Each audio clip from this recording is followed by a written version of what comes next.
Olá, amigos, sou Claudete Moura.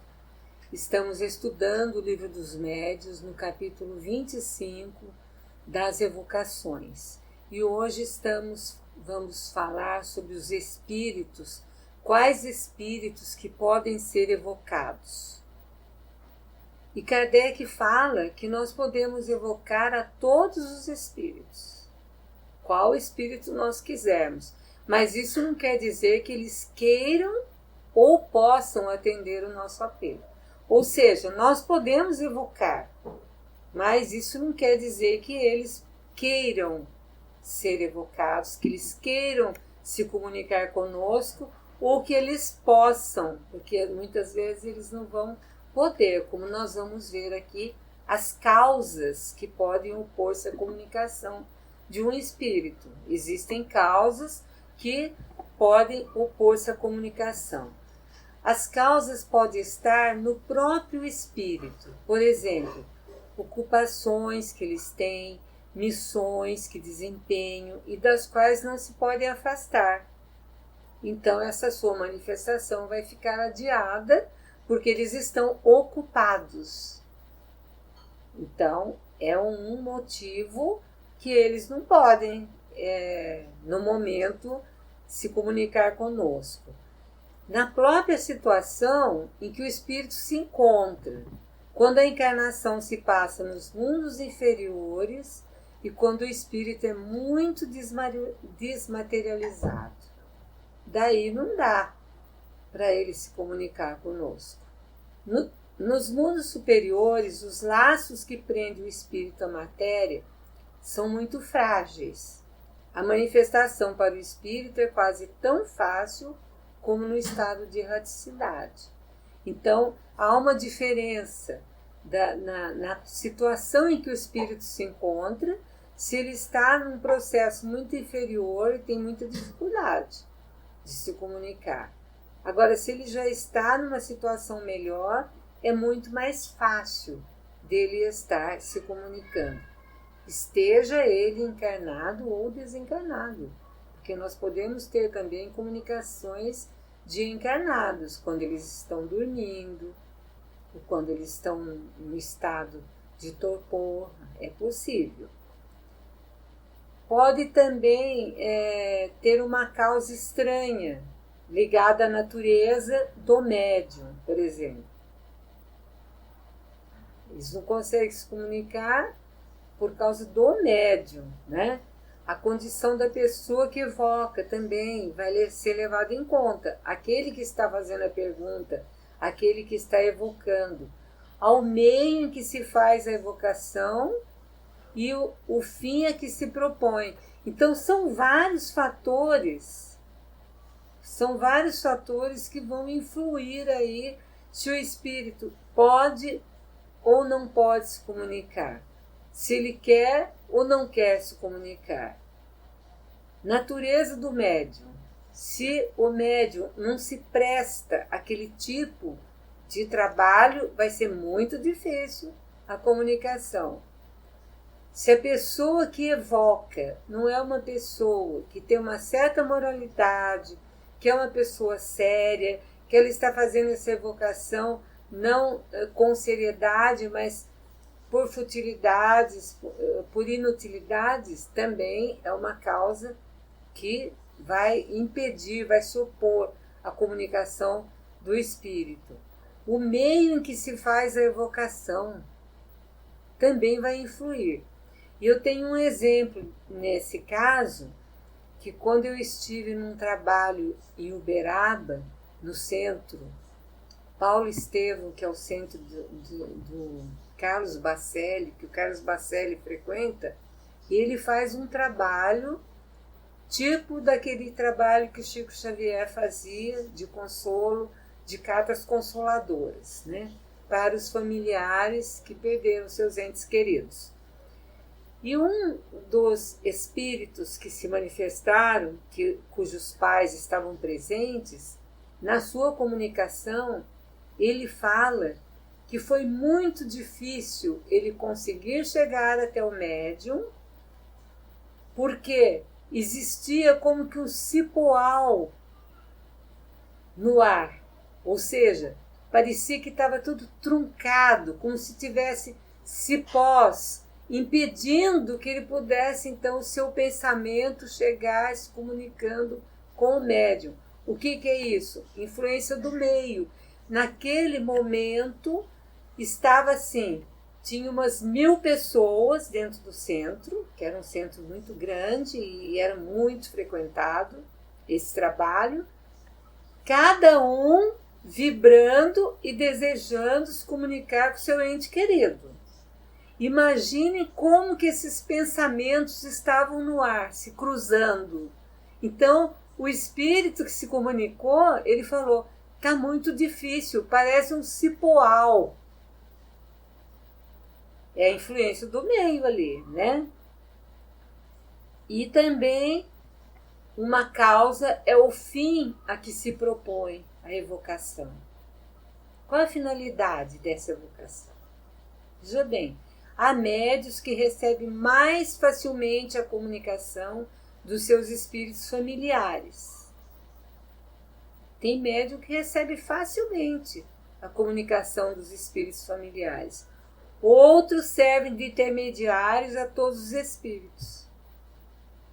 Então, são tipos de mediunidade e aqui o médium se presta melhor a esse trabalho do que um outro.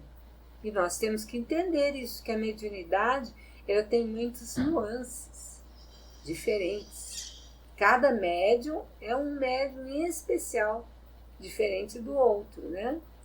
Isso vai depender o quê? Se o médium tem mais facilidade para se comunicar com os seus espíritos familiares ou aqueles que servem de intermediário a todos os espíritos, né? Vai depender do que isso aí? Da simpatia ou antipatia. Da simpatia que os espíritos podem ter pelo médium e o médium pelo espírito. Ou da antipatia. A antipatia vai dificultar essa comunicação.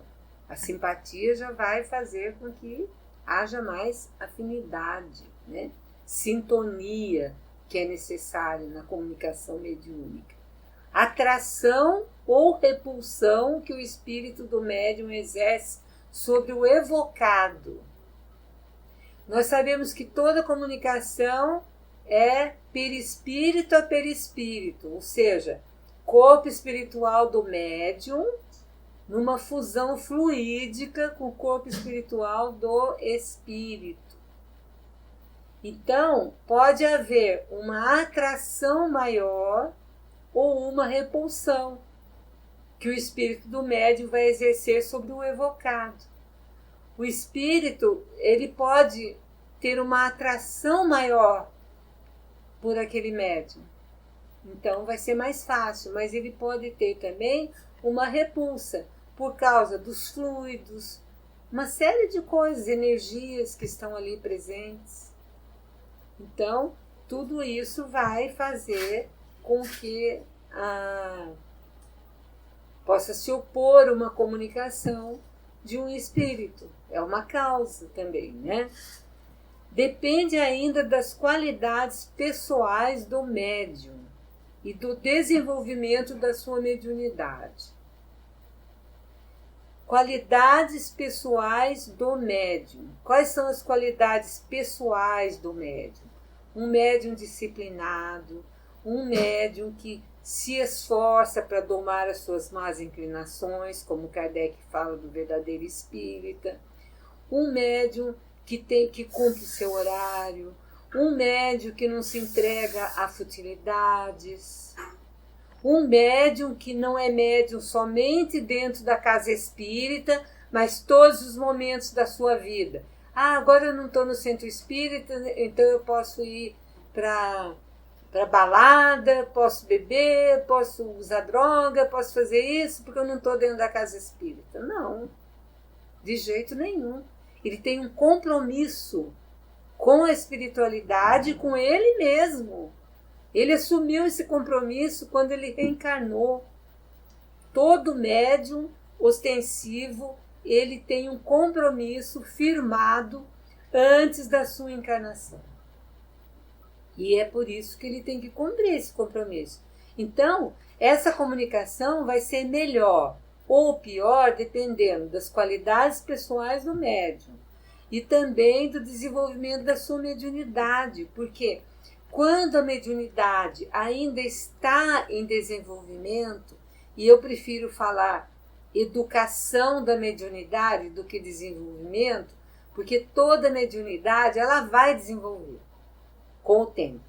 O próprio Kardec fala, é só deixar o tempo passar que se ela existe realmente, ela vai aflorar, ela vai desenvolver. O que ela precisa ser é educada, ela tem que ser educada. Então é muito importante que o médium eduque a sua mediunidade.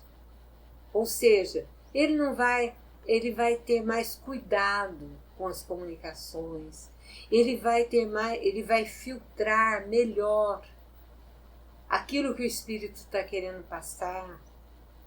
Já pensou se um médium desavisado, num trabalho mediúnico, que vem um espírito leviano, inconsequente, fanfarrão, querendo falar um monte de besteiras, de inutilidades, palavrões, e o médium não tem essa filtragem, ele deixa a vontade do espírito?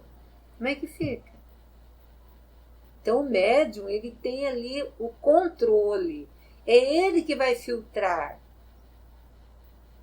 Muitos médiums às vezes cometem algumas besteiras de falar alguma coisa para outra pessoa e depois falar assim, não sei porque que a pessoa ficou com raiva de mim, porque não foi eu que falei, foi o espírito. E eu já tive um caso assim no meu trabalho.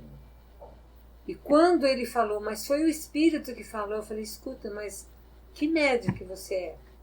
Você estuda, você sabe que é você que tem o filtro. Como que você deixa o espírito falar o que ele quer? E a gente nota isso nos médiuns mais experientes durante o trabalho, que muitos espíritos que chegam à reunião falam assim, eu quero, essa pessoa não me deixa falar o que eu quero. Por que que ele não deixa? Ele está querendo ofender, ele está querendo falar um palavreado mais chulo, e o médium segura, ele não deixa falar. Então, isso faz parte da sua educação mediúnica. Em resumo, tudo isso que nós falamos, a faculdade de evocar todo e qualquer espírito não implica que ele tenha a obrigação de estar às nossas ordens. Não é porque eu vou evocar que o espírito tem que, pronto, presente, estou aqui. Não é isso, não. Vai depender de uma série de fatores, como nós já vimos. Ele pode atender em uma ocasião e em outra não, com um médium ou evocador que o agrade e não com outro. Então, olha só, ele pode atender em uma ocasião e na outra ele pode estar ocupado, ele pode não querer atender, porque ele também tem o direito de não querer atender. Nós vamos ficar pegando no pé dele e ele vai falar, não, eu não quero, pronto, não atendo.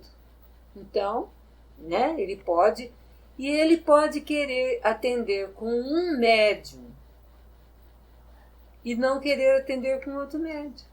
Ele pode querer atender com um evocador e não querer atender com outro evocador.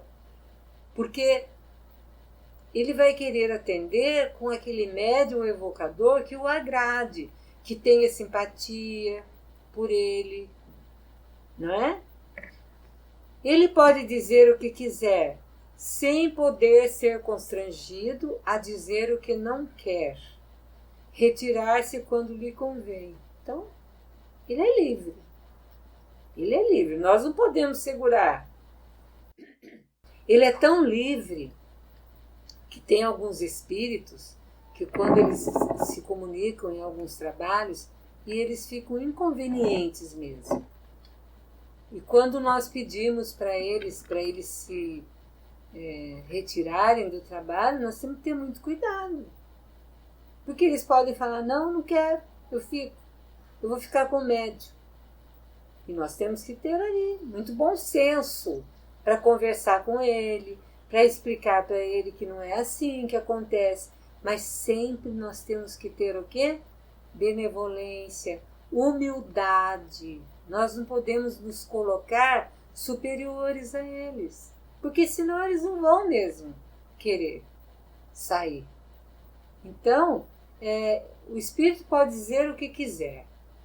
Ele vai falar o que quiser. Ele foi evocado, então eu falo o que eu quero. Sem poder ser constrangido a dizer o que ele não quer.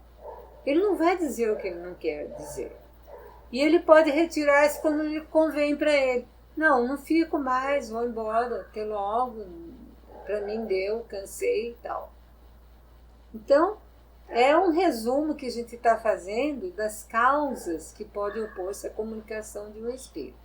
Mas hoje, como o nosso tempo já está se esgotando, nós vamos deixar então para o próximo programa a continuidade desse resumo que estamos fazendo.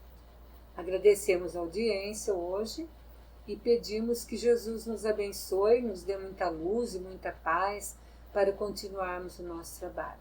Claudete Moura para o divulgar.net.